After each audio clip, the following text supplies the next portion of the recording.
मेरठ पहुंचे बीजेपी के राष्ट्रीय प्रवक्ता गोपाल कृष्ण अग्रवाल ने जीएसटी की दरों में किए गए संशोधन को लेकर पीएम मोदी की जमकर तारीफ की।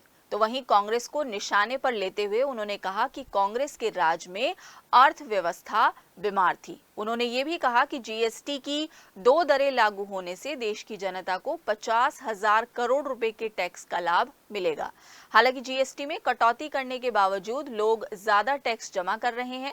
सर्किट हाउस में प्रेस कॉन्फ्रेंस के दौरान बीजेपी राष्ट्रीय प्रवक्ता गोपाल कृष्ण अग्रवाल ने कहा कि जब 2017 में जीएसटी लागू की गई थी तब इसे जल्दी में लाया गया था और ये कहा गया कि ये फैसला जल्दी में लिया गया और आज इसी जीएसटी ने अर्थव्यवस्था को मजबूत कर दिया है।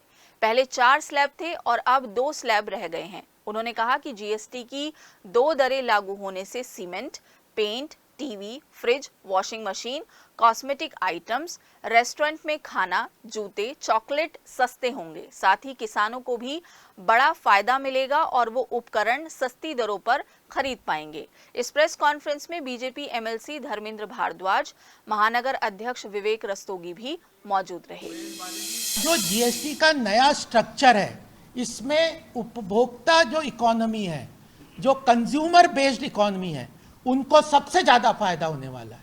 तो हमें उत्तर प्रदेश में आर्थिक विकास के लिए ये जो नया पूरा जीएसटी रिफॉर्म है, उसमें कंज्यूमर बेस्ड जो स्टेट्स हैं उनको सबसे ज़्यादा फायदा होने वाला है।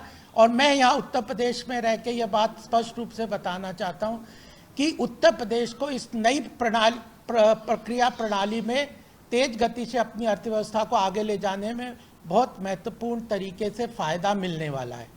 और जो 12% के स्लैब में थे, जो आम जनता के काम के रोजमर्रा के चीजें थी, लगभग 99% आइटम्स जो हैं सामान, जो 12% के स्लैब में पड़ते थे पहले, उसको 5% के स्लैब में ले आए। यानी लगभग 99% आइटम्स जो 12% के स्लैब में थे उनको कम करके, उनके टैक्स को कम करके 5% के स्लैब में ले आए।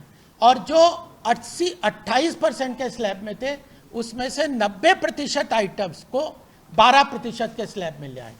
और इसके कारण लगभग सरकार को जो करेंट ग्रोथ है, जीडीपी की साइज है, उसके अनुसार करंट में 50,000 करोड़ का टैक्स बेनिफिट जो है वह आम जनता को इसमें डायरेक्टली पहुंचेगा। यानी आम जनता को उसके रोजमर्रा के खर्चे के लिए कम दामों पे जो सामान मिल रहे हैं, उससे 1 साल में 50,000 करोड़ का लगभग फायदा इसमें सीधा होने वाला है।